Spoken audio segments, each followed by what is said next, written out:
पहिली गोष्ट, जगाच्या पाठीवर दोन सोहळे असे की जिथं तुम्हाला आमंत्रण द्यावं लागत नाही, शेलार साहेब, निमंत्रण द्यावं लागत नाही, आग्रहाचं आमंत्रण द्यावं लागत नाही.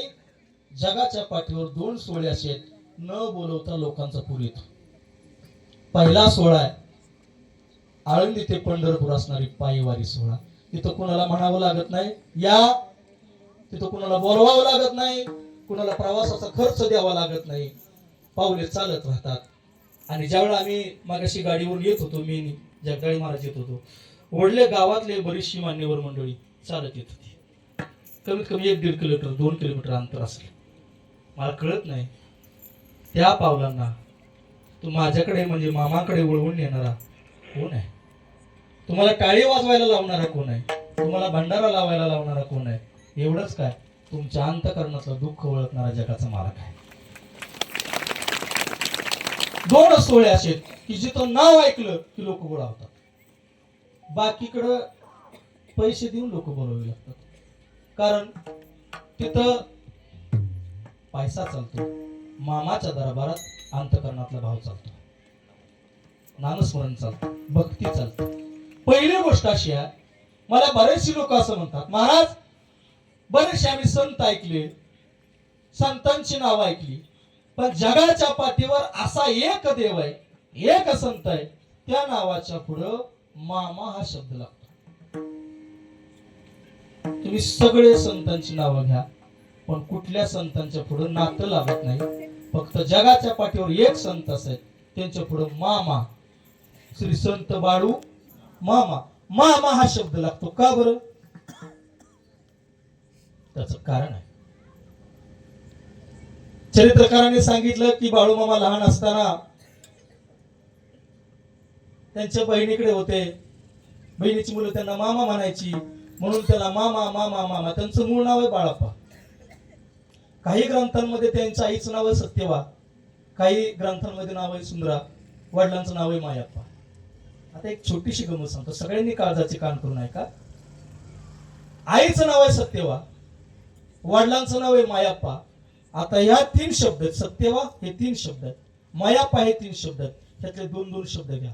सत्यवातला वा काढून टाका, शब्द होतो सत्य. मायापातला पा काढून टाका, शब्द होतो माया. ज्या ठिकाणी बाळू मामावरची माया सत्य, तिथं बाळू मामा तुम्हाला भेटणारच. आईवडिलांचं पण नाव काय असेल. आणि दुसरी गोष्ट, ते काय बहिणीचे तिकडे गेले, मेंढर राखायला लागले, चाकरी करायला लागले, सेवा करायला लागले, सगळं मान्य. त्याचे भाचे त्याला मामा म्हणतील, आपण का म्हणायचं? आणि लावा सगळे म्हणतात ना, आता माझा मामा आहे, मग माझा मामा निलेश तुझा मामा कसा लागेल? मग असा जगाचा असणारा मालक त्याला मामा का म्हणावं? त्याचं कारण आहे का? कारण आहे का? हिंदीमध्ये आई या शब्दाला काय म्हणतात? बाकी पोरं काय म्हणतात? मोठ्यानं काय मला ऐकू येत नाही, गारठ्यानं काय म्हणतात? मामा. बरोबर. हिंदीमध्ये आईला काय म्हणतात? मा.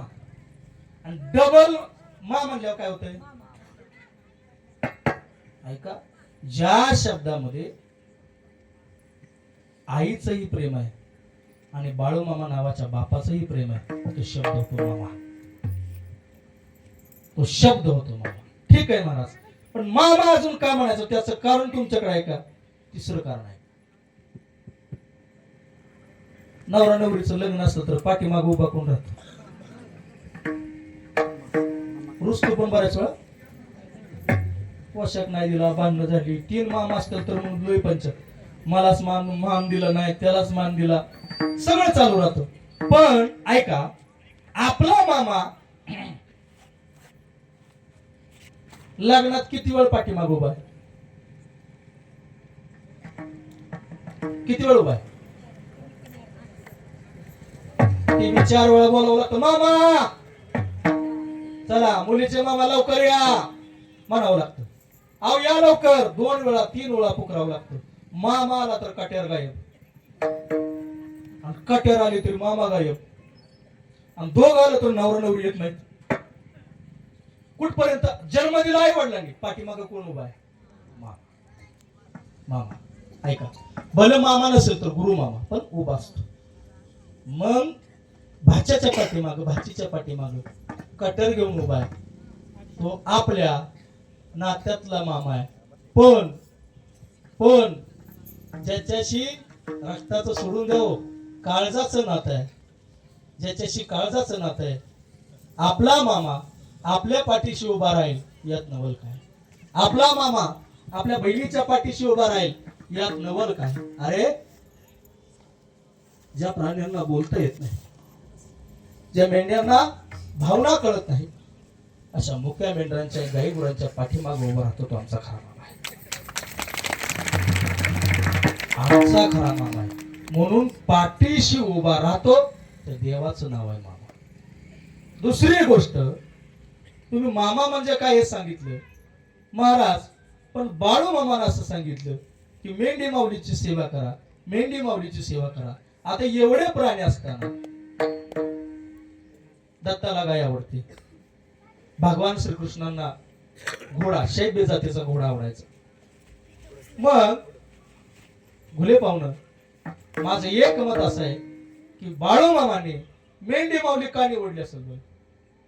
मेंढी माऊली निवडली, ठीक आहे, मेंढी माऊलीचं नाव आपण सांग भलं म्हणतो, पण मेंढीच का निवडली? त्याचं पहिलं कारण आहे, आपण सगळे आमच्या अनिला बाबा इथे आहेत, त्याच्या पाठीमागचं पहिलं कारण आहे, मेंढी चरताना तर कधी तुम्ही बघितली का? वर तोंड करून चरते, बरोबर? हो, कुठं? खाली.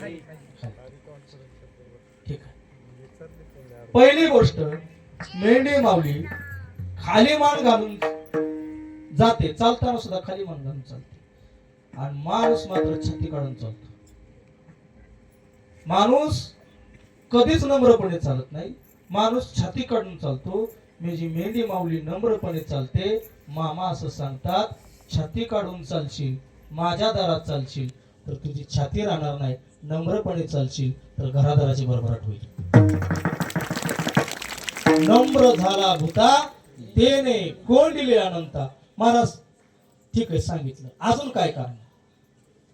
कधी कधी बाळूमामांचा जिथं तळ असायचा तिथली लोक असं सांगतात की कधी कधी बाळूमामांच्या तळावरती निद्रिस्त असताना बासरीचा आवाज ऐकू यायचा, ढोलाचा आवाज ऐकू यायचा. काही पुस्तकांमध्ये त्याचा उल्लेख आहे. एक दिवशी त्यांच्या भक्तांना प्रश्न केला, मामा बकऱ्यांवरती तुमचं एवढं का उपयोग? काय नक्की बकऱ्यांमध्ये? तुमचा काळच, तुमचा प्राण म्हणजे बकरी आहे. अगदी शेवटच्या क्षणाला सुद्धा तुमचा जीव कुणामध्ये नव्हता तर त्या बकऱ्यामध्ये होता. असं काय आहे बकऱ्यांमध्ये? त्यानं सांगितलं, पहिली गोष्ट जो नम्रपणा आहे तो बकऱ्यांकडून मी घेतला. बर, अजून अजून अजून महाराज, नारदाला सुद्धा ज्या गादीवर उभं राहून कीर्तन करावं असं वाटतं, ही घोंगडी कशापासून म्हणली? कशापासून? लोकरीपासून म्हणली. लोकर कशापासून म्हणली? अरे, आपली कीर्तन परंपरा कितीतरी वर्ष नारदांपासून सुरुवात झालेली, तुकाराम महाराज, नामदेव महाराज यांच्यापासून सुरू झालेली ही कीर्तन परंपरा. त्या कीर्तन परंपरेमध्ये कीर्तनकाराला जर उभा राहायचं असेल, तुमचा कितीही कोट्यावधी रुपयांचा माणूस असला तरी आतापर्यंत कीर्तनकाराच्या पायाखाली घोंगडी घेतली जाते, नोटांचा बंडल घेतला जात नाही.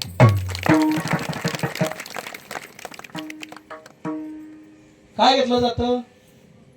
म्हणजे जिथं हरिनाम असेल, जिथं भक्तिमय वातावरण असेल, तिथं माझ्या मामाची घोंगडी आहे. मामाचीच घोंगडी का? मामाची घोंगडीला कारण आहे, मामाच्या घोंगडीला कारण आहे, ह्या घोंगडीवर उभा राहिला आणि माझं मंदिर सुद्धा उभं राहिला, मामाची कृपा लागते. बरं महाराज, ठीक आहे, दोन गोष्टी आम्हाला पटल्या. मेंढी माऊली का केली याचं पुढचं कारण आहे का?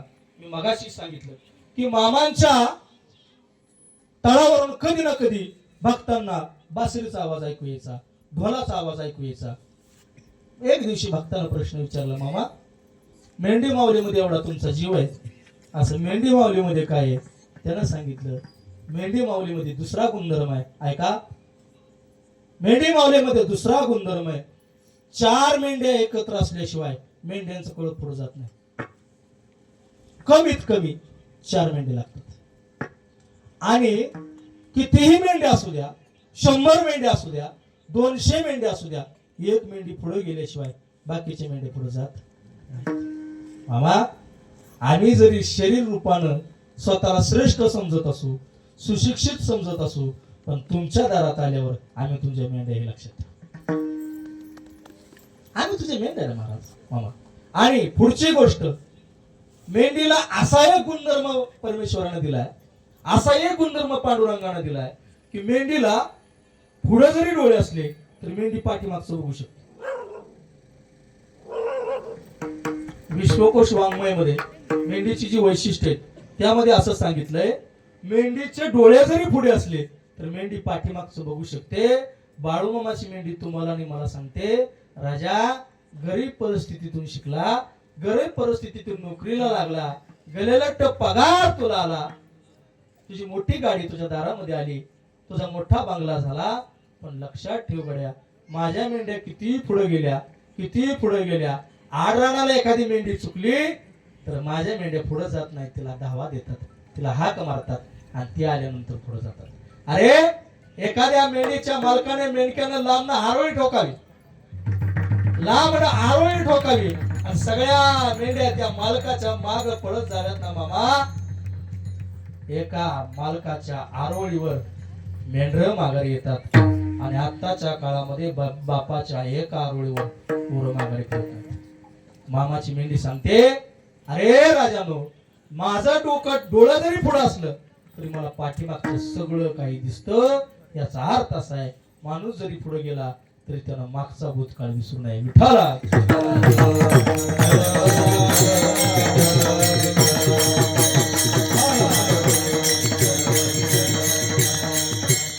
तुकाराम महाराज सांगतात, आपला तो एक देव करून घ्यावा आणि ते नेविन जीवा सुख नव्हे. बरीचशी माणसं म्हणाली, महाराज आमच्या गावात अशी बरीचशी माणसं आहेत की कुठल्या भजनात नसतात, कधी सप्त्याला नसतात, कधी नामस्मरण करायला नसतात, कधी पंक्तीला नसतात, आध्यात्मिक कुठल्याच कार्यक्रमात नसतात, तरी ते श्रीमंत आहेत. आणि आम्ही रोज सेवा करतो, पूजा करतो, अर्चा करतो, देवाचं नामस्मरण करतो, तरी आम्हाला लौकिक अर्थाची श्रीमंती नाही. याचा अर्थ काय?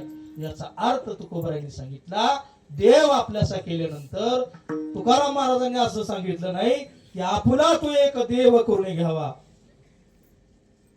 ते नेविने जीवा सुख नव्हेच.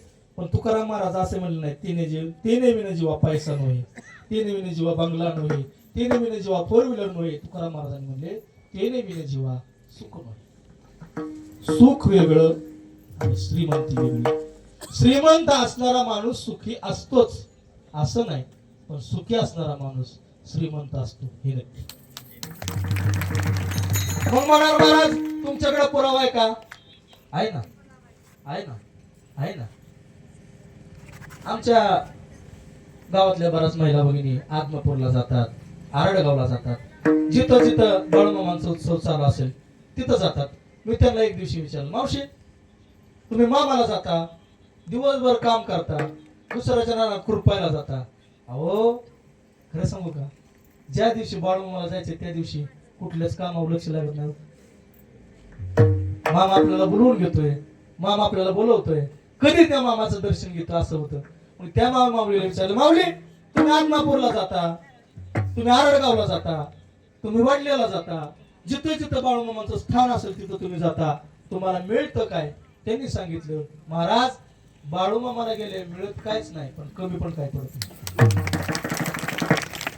कमी काय पडत नाही. विठाला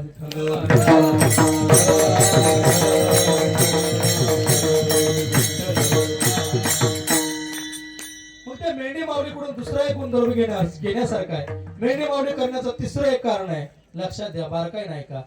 जे मेंढके असतील त्यांना माहिती आहे की मेंढीची जी शिंग असतात ती भरीव असतात का पोकळ असतात? पोकळ असतात. जर मेंढा असेल शिंग पोकळ असतं. भगवान श्रीकृष्णाची बासरी कशी आहे? पोकळ पोकळ पोकळ. याचा अर्थ असा आहे की बाळूमामा सुद्धा सांगतात बासरी जशी सरळ आहे. ठाला विठाला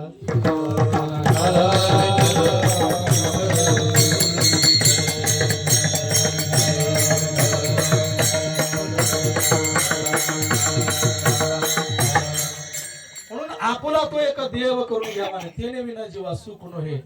एक दिवशी मामानं त्यांच्या भक्ताला प्रश्न विचारला, मामा तुमच्या जिथं आपलं पाल आहे त्या ठिकाणाहून आम्हाला कधी कधी बासरीचा आवाज ऐकू येतो, कधी कधी ढोलाचा आवाज ऐकू येतो, कधी कधी टाळांचा आवाज ऐकू येतो. मामा का बरं असं होत असेल? मामा असं का बरं होत असेल? मामाने एक गोष्ट सांगितली, बाळानो बासरी कशी आहे? बासरी पोकळ सरळ आहे. मामा एक गोष्ट सांगतात, सरळ माणसं मला आवडतात. सरळ माणसं मला आवडतात. बरं मामा अजून कारण? दुसरी गोष्ट सांगितली, बासरी पोकळ आहे का भरीव आहे? कशी आहे? पोकळ आहे. याचा अर्थ असा बासरी आतून पोकळ आहे आणि शरीर रूपाची सुद्धा एक बासरी आहे ती आतून पोकळ असायला पाहिजे. याचा अर्थ असा अंतरंगातले असणारे काम, क्रोध, लोभ, मोह, माया आणि मत्सर हे विकार बाजूला काढून मामांच्या चरणीला लीन होणं ती खरी आयुष्यातली बासरी आहे. मामा अजून काय? त्या बासरीला 6 छिद्र आहेत. त्या बासरीला 6 छिद्र आहेत. 6 छिद्र म्हणजे आम्ही संपूर्ण विकार जाळून टाकलेत आणि मामा भक्ती भावना तुमच्या जवळ येतोय. अजून काय? अजून एक मामा सांगतात, अरे जो माणूस सरळ आहे, वागायला सरळ आहे, बोलायला सरळ आहे, चालायला सरळ आहे, कमवायला सरळ आहे, आई वडिलांच्या विषय सरळ आहे, परमार्थाच्या बाबतीत सरळ आहे, नवे त्याचं संपूर्ण आयुष्य सरळ आहे, त्याला भिल्याचं कारण नाही. जगाचा मालक तुमच्या पाठीशी आहे. जगाचा मालक तुमच्या पाठीशी आहे. म्हणून मेंढी माऊली केली. आणि लक्षात ठेवा, बाळूमामाचं ज्या ठिकाणी मंदिर असेल, ज्या ठिकाणी कीर्तन होत असेल त्या ठिकाणी अवश्य जावं. का जावं? प्रसाद मिळतो म्हणून नाही. आणि बाळूमामाच्या ठिकाणी येताना माणसं सांगतात, महाराज आम्ही असलो तरी आम्हाला सांग, महाराज चपल्या बाजूला काढा, चपल्या बाजूला काढा, चपल्या बाजूला काढा. का चपल्या बाजूला काढायच्या? त्याचं कारण आहे. त्याचं कारण आहे, तुमची कितीही चप्पल लाखायची असली तरी बाळूमामाच्या ठिकाणी असणाऱ्या मातीचा कण जगातला सगळ्यात श्रीमंत करा. महाराज तुम्ही तुमच्या बदलचं सांगताय का? तुमच्याकडे पुरावा आहे का? आहे पुरावा. धावत चालती मागे मागे, धावत चालती मागे मागे, धावत चालती मागे मागे, धावत चालती देवईची राजा चरणीची माती,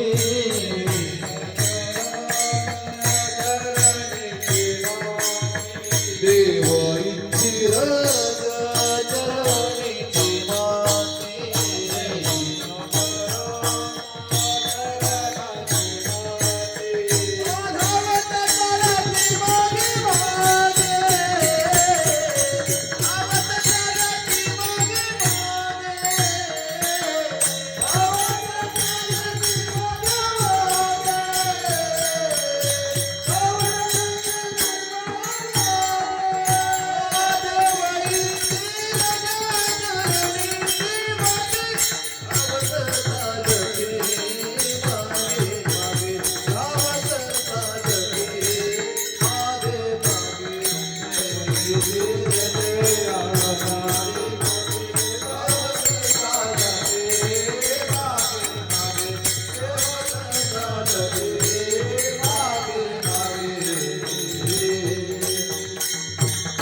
पायामध्ये एवढी ताकद आहे, मामांच्या मेंढी माऊलीच्या पायात एवढी ताकद आहे.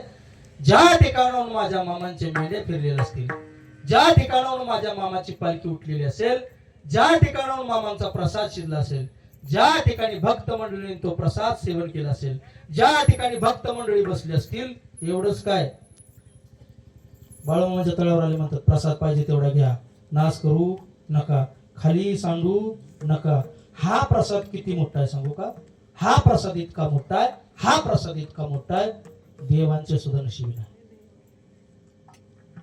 आणि इथं आल्यानंतर आपली पावलं या मातीमध्ये यावीत. इथल्या नामस्मरणानं पावन झालेली ही माती, बाळूमामांच्या नाम जागरानं पावन झालेली माती, इथल्या अन्नदानानं पुण्यवंत झालेली माती, त्या मातीचं काही कण आपल्या पायाला लागावेत आणि आपलं आयुष्य पुण्यवान व्हावं. इतका बाळूमामांच्या नावात तर ताकदच आहे.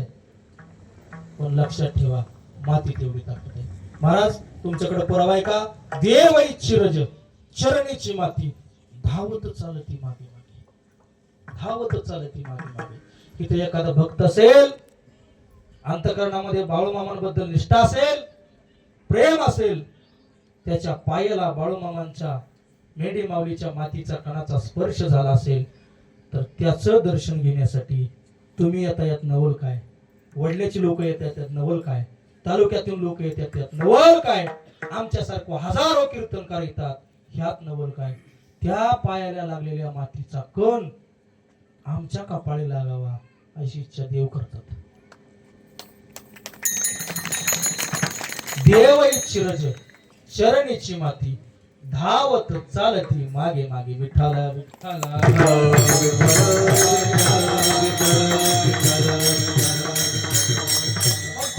सांगितलं की आपुला तो एक देव करून घ्यावा आणि ते नेमिन जीवा सुख नव्हे. तिथं तुकोबराने पहिला शब्द वापरला, आपुला. आपुला शब्द वापरला कारण जोपर्यंत देव आपल्याला आपला वाटत नाही आणि देवालाही आपण आपले वाटत नाही, तोपर्यंत आपल्याला सुख भेटणार नाही. आपला का म्हणले असतील तुकोबर आहे. जसं विठ्ठल माझा माझा माझा माझा माझा, मी विठ्ठल असा, तसं बाळूमामा माझा माझा माझा आणि मी बाळूमामाचा. म्हणून जिथं नातं असतं ना तिथं आपलेपण असतं, जिथं नातं आहे ना तिथं आपलेपण आहे. एक दृष्टांत सांगतो. कीर्तनाला सातारला निघालेलो होतो, एसटीने चाललेलो होतो. माझ्या शेजारी एक बाबा बसलेले होते. गप्पा मारत आम्ही निघालो आणि गप्पा मारता मारता इकडच्या तिकडच्या गप्पा झाल्या. म्हणलं बाबा कुठे चालला? म्हणजे सातारला चालला. सातारला कोण आहे? लेख आहे. आता जाणार कधी, पोचणार कधी, सातारामध्ये कुठं राहता, तिथून कसं जाणार? म्हणजे जायचं तिथं बघू, गेल्यानंतर काहीतरी परमेश्वर व्यवस्था करेल, काहीतरी गेल्यानंतर परमेश्वर व्यवस्था करेल. आता आपला सांगतो तुम्हाला, काहीतरी देव व्यवस्था करेल. आम्ही बोलता बोलता साताराच्या स्टँडवर जाणार, इतक्यात एक टू व्हीलर वाला एसटीला येऊन धडकल्यानंतर बाबांना लेकीकडे जायचे काय? बाबा म्हणाले आताच्या पोरांना काय ऐकला नाही, कशी पण गाडी चालवतात. चाका खाली गेला असता, मेल असतं तर कसं झालं असतं? ड्रायव्हर उतरले, कंडक्टर उतरले, एसटीतले प्रवासी उतरले आणि ज्या वेळेला ते बाबा उतरले त्या टू व्हीलर वाल्याकडे गेले. टू व्हीलर वाल्याचा चेहरा बघितला, त्यांना कळालं हा दुसरा तिसरा कोण नसून आपला जावई. नुसता जावई नाही, कसा जावई? लाडका जावई. आता लाडका जावई असल्यामुळे लाडक्या जावयापाशी ते बाबा गेले. मगापासून त्या तरुणाला, त्या टू व्हीलर वाल्याला शिव्या शाप देणारे, आदवा तद्वा बोलणारे ते असणारे बाबा 2 मिनिटात म्हणाले एसटी ड्रायव्हरला काय कळतं? थोडं बारकी वाहिनी असते ती, नीट बघून चालला बाबा. ह्या ड्रायव्हरांना कधी आखली यायच्या काय माहिती. बाबा धन्य झालं म्हणलं तुमचं. म्हणजे का? अहो मगाशी त्या टू व्हीलर वाल्या भोवती चौतळून जात होता तोंडात येईल त्याशिवाय शाप देत होता. 2 मिनिटात बदलला. कसं काय? त्याने सांगितलं महाराज कसं आहे, मगाशी तो टू व्हीलर वाला कोण आहे मला माहित नव्हतं. मी खाली आलो, तोंड बघितलं, मला कळालं की आपला जावाय आहे. आता जावाय असल्यामुळे जावायची बाजू, नुसता जावाई दिसला तर बोलण्याची भाषा बदलली. मला बाबा असं का बरं? चूक खरं सांगा कुणाची? म्हणजे चूक टू व्हीलर वाल्याचीच आहे. पण तो कुणाच आहे? आपला आहे. म्हणून बाळमामा सुद्धा कुणाचा आहे? अभंगाचं पहिलं चरण.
तिथं आल्यावर काय मिळतं? दरबार में बाळू मामा के,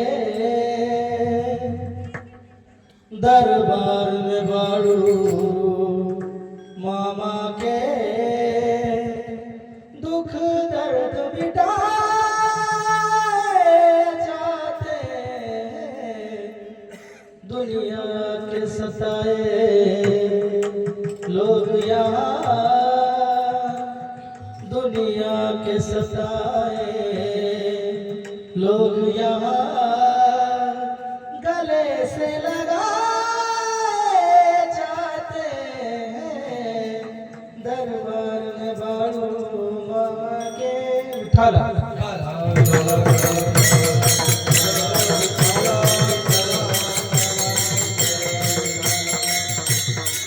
महाराज तुम्ही आतापर्यंत मामा म्हणजे काय, मेंढी माऊलीचं महत्व सांगितलं, नावाचं महत्व सांगितलं. पण महाराज असा एखादा चमत्कार तुमच्याकडे आहे का मामाचा, जो आत्ताच्या काळामध्ये लागू पडेल? काही लोक आम्हाला म्हणतात महाराज त्या काळातले ते चमत्कार आहेत, ते आताच्या काळात कुठं खरं होत असतात का? त्यांना आता माझं उदाहरण सांगतो. कोल्हापूरच्या प्रांतामध्ये बिरदेव डोणे नावाचा धनगर समाजाचा एक पोरगा, खोटं वाटत असेल तर कीर्तन झाल्या युट्यूबला टाकून बघायचं. बिरदेव डोणे नावाचा एक सर्वसामान्य कुटुंब परिस्थिती असणारा, ज्याचे आई वडील, आता नका टाकून, कीर्तन झाल्यावर युट्यूबला टाका, विठाला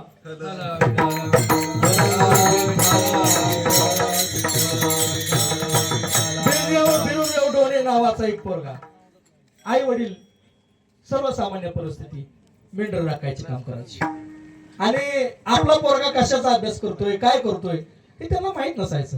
पण लहानपणापासून त्याला एक सवय असायची, आई वडील बकऱ्याच्या पाठीमागे गेले की आपण बकऱ्याच्या पाठीमागे जायचं. आई वडील बकऱ्याच्या पाठीमागे गेले की आपण बकऱ्यांच्या पाठीमागे जायचं, बकऱ्याच्या पाठीमागे फिरायचं आणि बाळूमामाचा भंडारा लिहायचा आणि त्याच्या नामस्मरणात दंग व्हायचं. नुसतं नामस्मरणात दंग नाही व्हायचं,